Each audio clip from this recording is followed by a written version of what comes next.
Imagina o seguinte: você acorda de manhã, vai para o trabalho, abre o computador para começar o dia e descobre que existe um novo software de inteligência artificial que acabou de lançar uma função que redige petições completas em 10 segundos. 10 segundos. Naquela mesma manhã, teu cliente te liga e te pergunta se isso vai baratear os teus serviços. Seu colega, na outra sala, grita: isso vai matar minha advocacia. E o tribunal? Bom, o tribunal já usa IA há algum tempo. Hoje, o Café com Negociação vai abrir uma série de episódios onde nós vamos mergulhar na inteligência artificial e o impacto real e os dilemas que essa inteligência está trazendo para dentro da advocacia brasileira e também mundial, porque está de volta o nosso amigo Marcelo Rosadilla. Bem-vindo, meu amigo. Muito obrigado. Sinto muito estar de volta, mas é um grande prazer para mim. Pessoal, é uma honra estar aqui contigo de novo, Edu, depois de uma ausência injustificada. Obrigado por me ter de novo. Marcelo, obrigado pelo teu retorno à casa e obrigado por me instigar a trazer a inteligência artificial para dentro do Café com Negociação e nesse momento que vem trazendo muitas movimentações dentro do sistema jurídico e judicial ao redor do planeta. Obrigado por compartilhar o café de hoje e os muitos cafés que teremos pela frente. Marcelo trouxe duas abordagens que a inteligência artificial trouxe nos Estados Unidos da América. Um deles com relação à empatia e outro deles com a própria inteligência artificial criando o que é chamado alucinações. Como isso afeta a advocacia, como isso afeta a negociação, como isso afeta a mediação, como isso afeta a arbitragem. Nós iremos abordar ao longo de vários episódios com relação à inteligência artificial.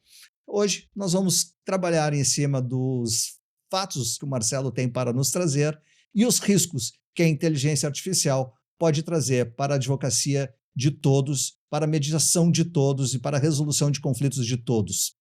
É isso aí. Marcelo lá, Edu aqui, depois da vinheta.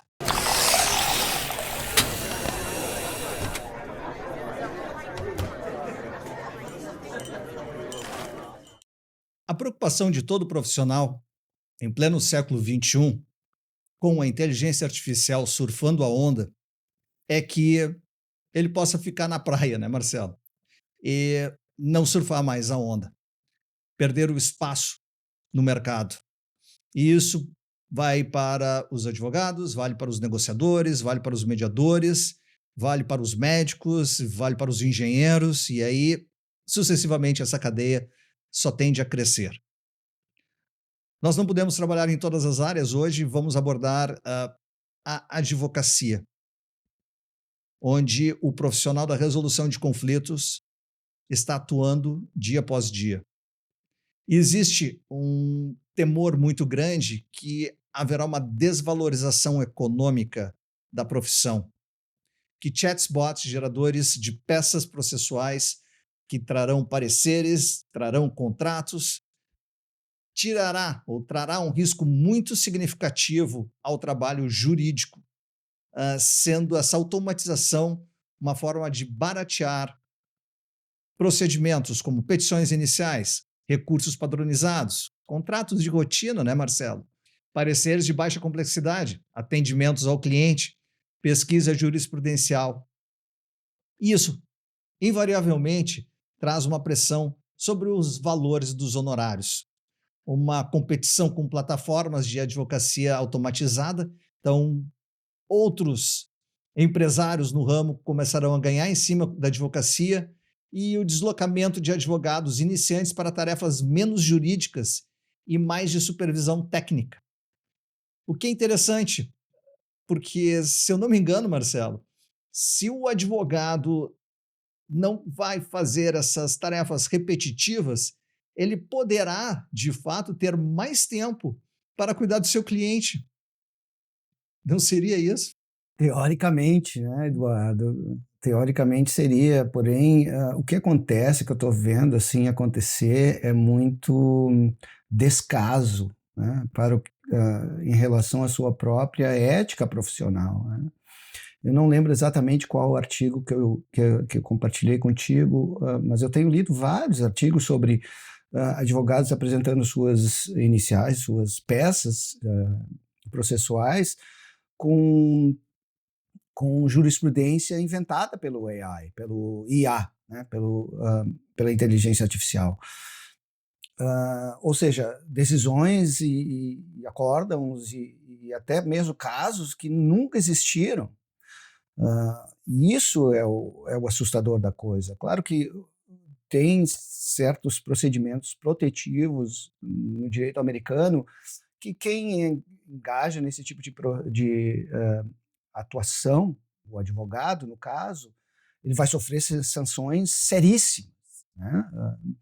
Inclusive, um caso que eu li que o juiz, o advogado não apareceu, ele somente mandou a peça processual, e uma das partes estava presente, um dos advogados estava presente, e o juiz viu aquilo, viu que tinha casos ali que não existiam, viu que não existia jurisprudência mencionada, e o que ele fez? Ele marcou no calendário a próxima audiência de instrução de um certo procedimento para também conversar com esse advogado cara a cara e saber, vem cá, o que você está fazendo, né?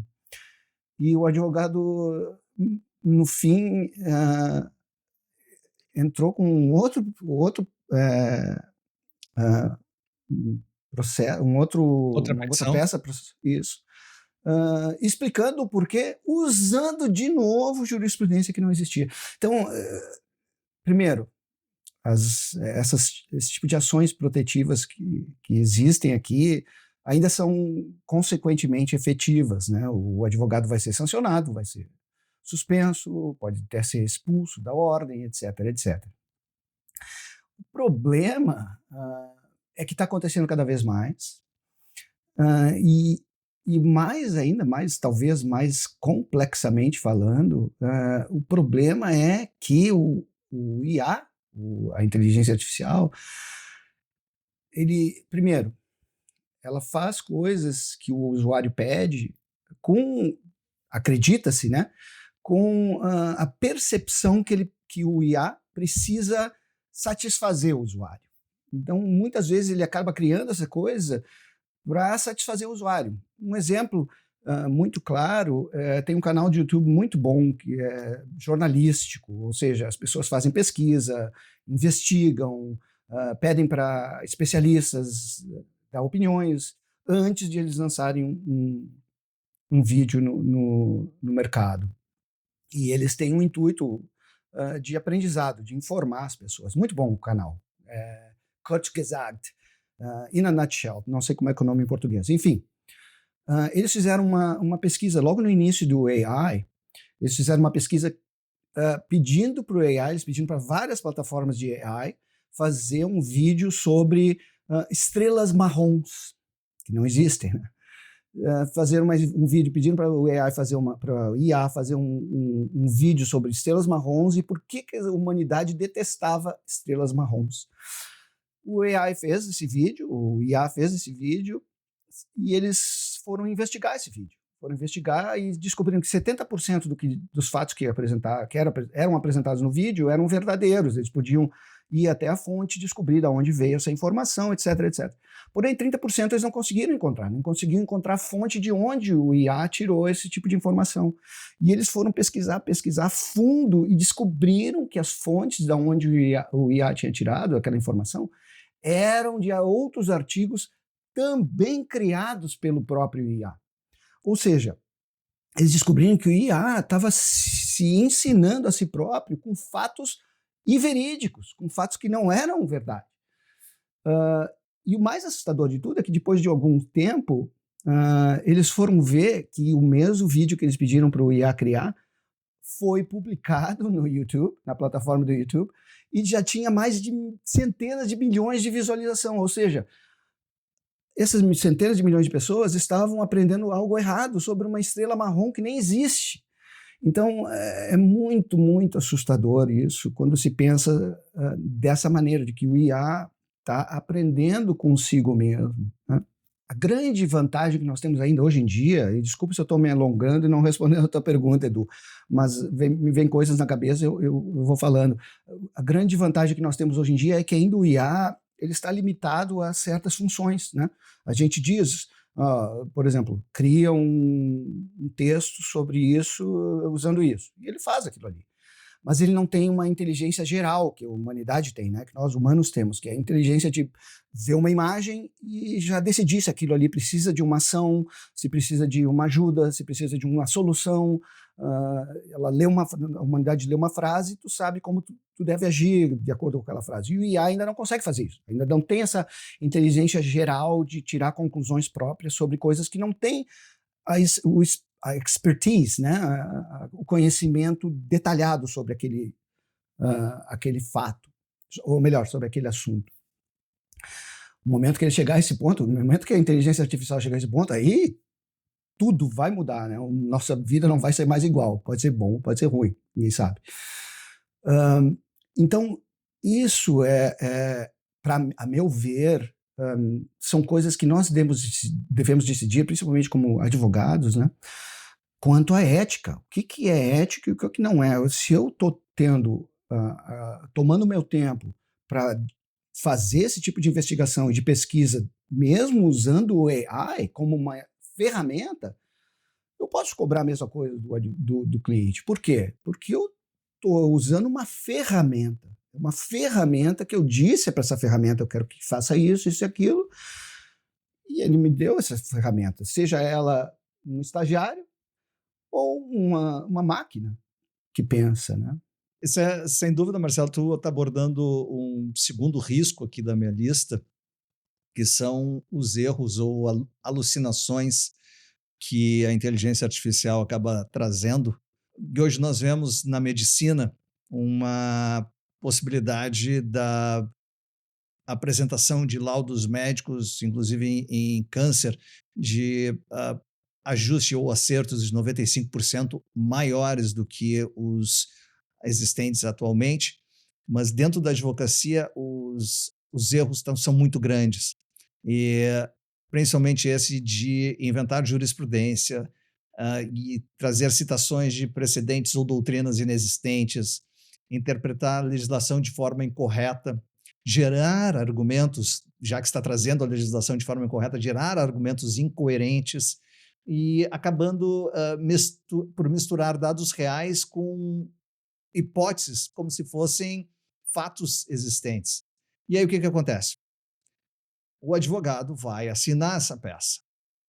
Não vai ser o criador da inteligência artificial, vai ser o advogado. Por isso, vamos lá, nós temos que trazer essa necessidade de, seja advogado ou seja uma pessoa que esteja utilizando o IA por uma curiosidade, há uma necessidade de fazer o que é chamado duplo cheque sistemático. Pergunta na pergunta, pergunta de novo. Como nós dizemos que na negociação a ferramenta mais importante do negociador é fazer a pergunta certa, saber fazer perguntas para poder entender os outros. Nós também precisamos fazer essas perguntas sob pena de trazer riscos de danos aos clientes. E isso pode gerar incidentes muito graves, dos quais os profissionais terão de responder por isso. E um outro ponto que acaba se conectando é o risco de vazamento de dados e a violação do sigilo profissional do advogado-cliente. Então, quando nós alimentamos a inteligência artificial com certas informações, essas informações, por serem reais, ela vai ter conhecimento disso. E isso pode ser repassado adiante. Então, há uma necessidade de se utilizar, acho que alguns plugins, de alguma forma, ou o que eles chamam de APIs, né, Marcelo? Onde eles fazem esse firewall dessas informações, mas nem todos os advogados têm a capacidade e as condições econômicas para terem esses equipamentos ou esses aplicativos nas suas mãos, e alguns sistemas podem reter esses modelos para usar de treinamento para outros com esses dados sigilosos. Então, há um risco de vazamento e um uso indevido por terceiros, e isso para a advocacia é potencialmente devastador.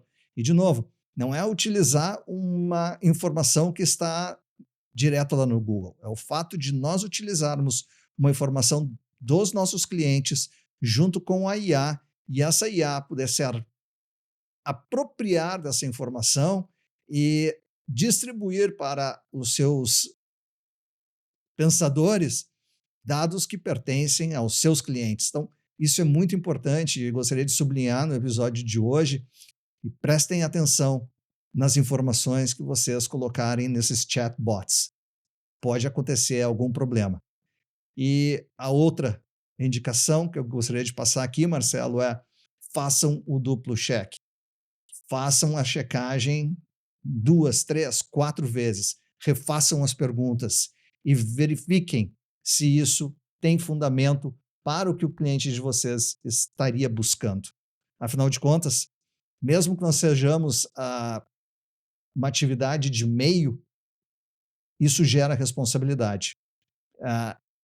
O vazamento de informações sigilosas é um risco muito grande na utilização da inteligência artificial na advocacia. Eu acho que, a partir do momento que nós chegarmos a esse desenvolvimento da inteligência geral na inteligência artificial, talvez nós cheguemos a um ponto que os advogados não existam mais. Porém, nós temos barreiras, né? Nós temos safeguards, objetos para segurança, né? Para nos segurar que nós não façamos algo errado.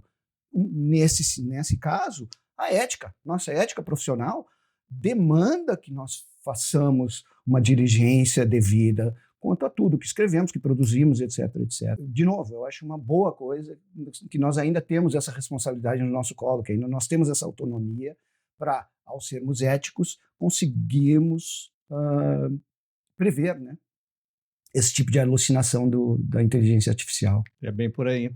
E tem um outro problema, Marcelo, sabe que é uma ferramenta e a ferramenta ela deve ser bem utilizada e deve ser utilizada quando necessário e apropriado, porque nós temos que pensar na juventude, naqueles que estão hoje dentro das escolas de direito, mas se nós começarmos a utilizarmos, nos acostumarmos, e aí eu vejo como humanidade, a pedir resumos, respostas para questões, a geração de petições automáticas, isso vai gerar uma superdependência tecnológica que já existe em alguns locais e vai acarretar a perda da expertise desse estudante.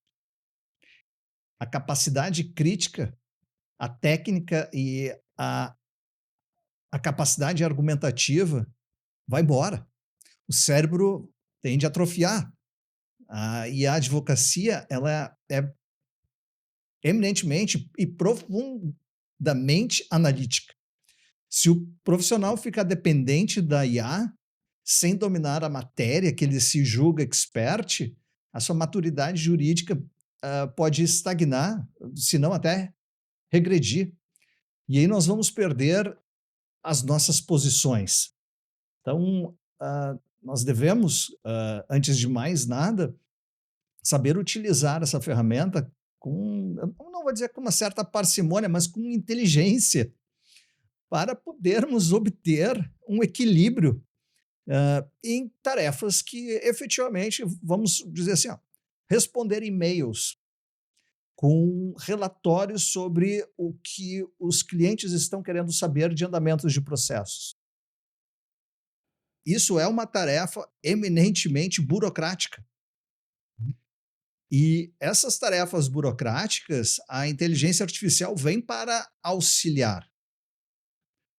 Concordo com, vamos dizer assim, o sentimento de traição de um cliente quando ele percebe que está sendo utilizada a inteligência artificial. E essa é a razão que a indicação que se faz é que informe que está sendo utilizada a inteligência artificial naquele vídeo, naquele áudio, naquele e-mail, naquela reportagem. Ponto. Seja Exatamente. franco, honesto, claro. E o que o meu cliente vai querer saber? Tá, mas o relatório que está chegando aqui, ele tem validade? Ele está sendo verificado? Porque isso é importante. Tem que Né? passar pela conferência para verificar se o sistema está equilibrado, está devidamente balanceado para aquilo que nós estamos buscando. Então, nossa profissão, ela e do psicólogo, do psiquiatra, do médico, é muito importante nós cuidarmos da reputação. Então, vamos lá de novo. A ferramenta está aí. Quem não utilizar vai ficar para trás. Quem não buscar o fine tune, buscar a sintonia fina para que haja um resultado favorável nas suas atividades, mas utilizar alerta, sabendo que a ferramenta ainda não é perfeita. E tomara que não seja perfeita, porque Sim. se for perfeito, nós não teremos mais advogados, nós não teremos mais juízes, e aí nós passaremos a ser obsoletos.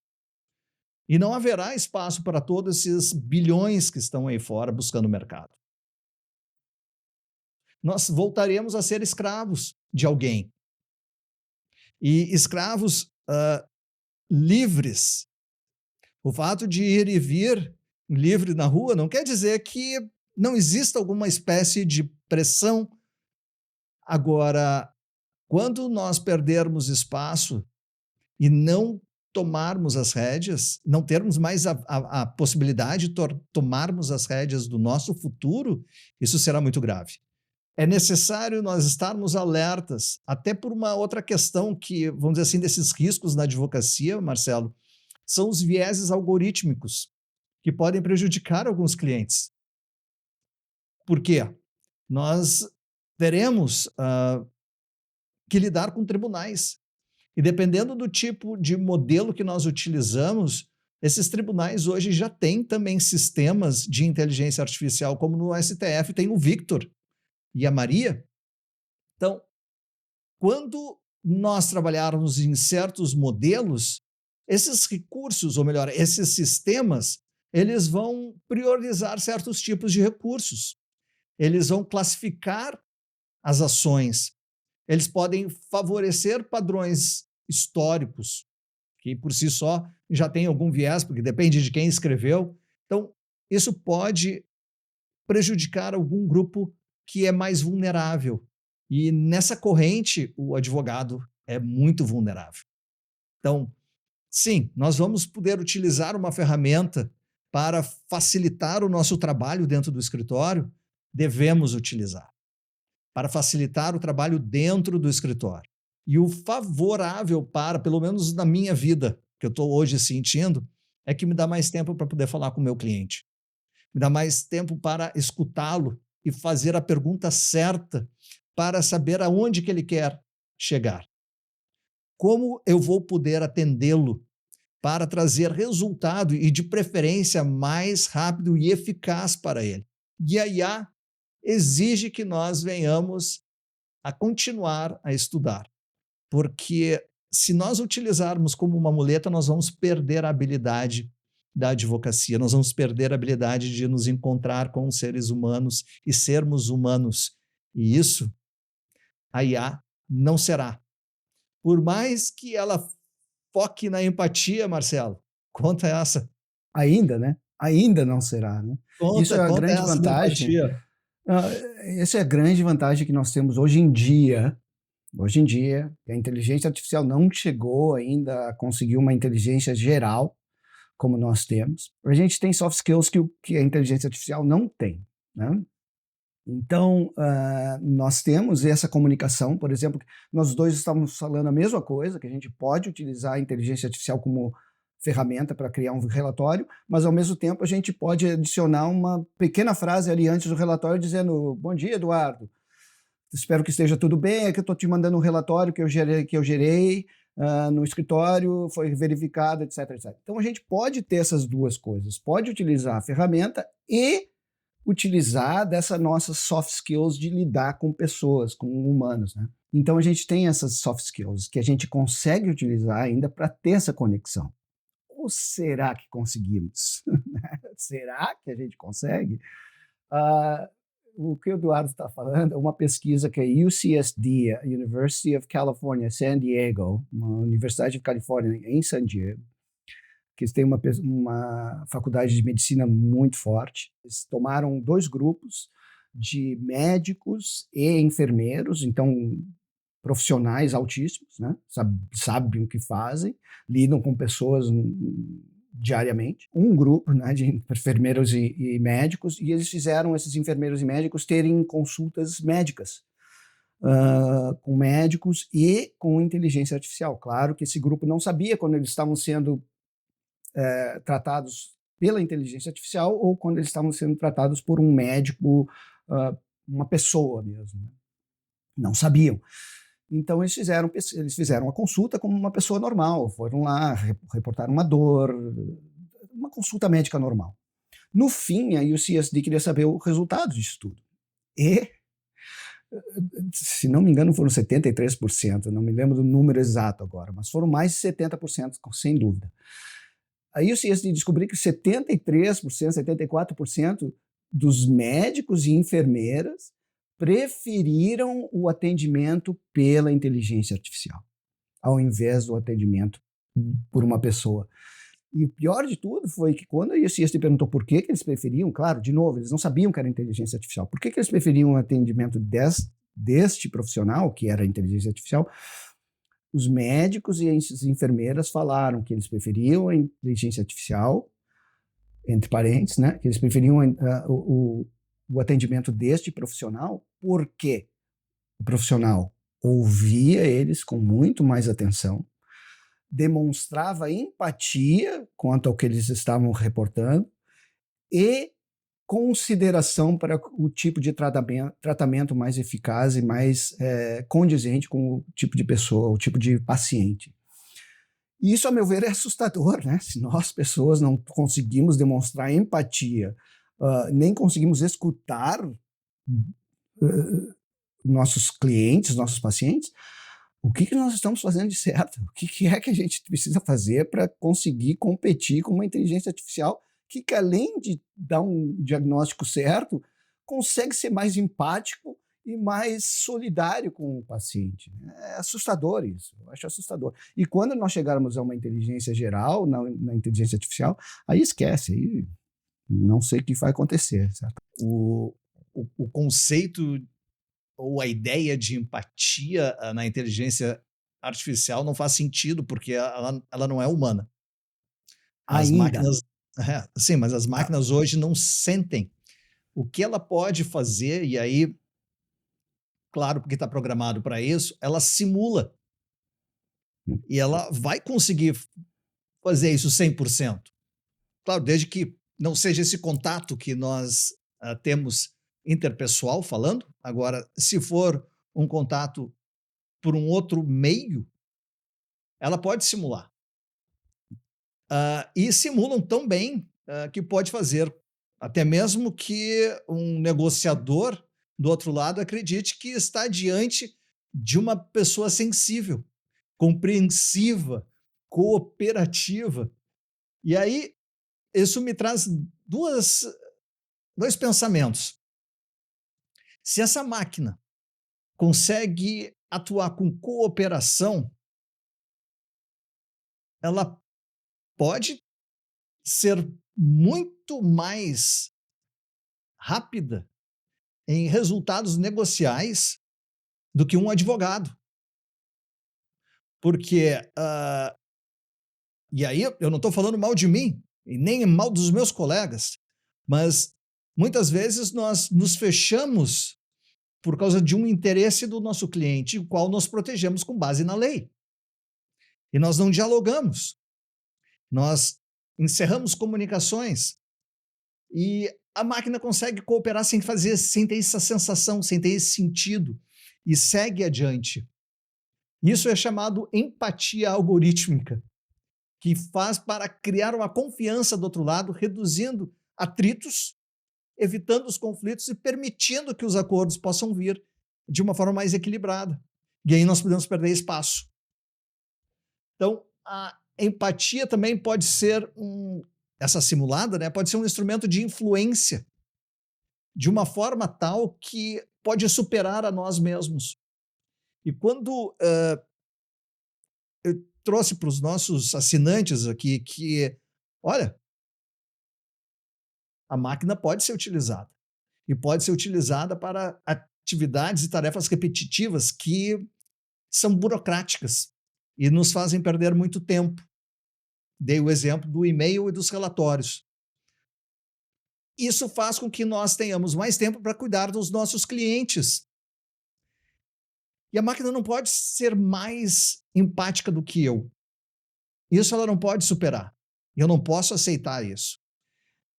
E isso me faz com que eu vá dormir toda noite pensando em melhorar o meu ser para que eu possa, mesmo que não seja um bom dia amanhã para mim, eu possa ser empático com as necessidades daqueles que vêm buscar assessoria jurídica, assessoria negocial, assessoria para a resolução do conflito delas.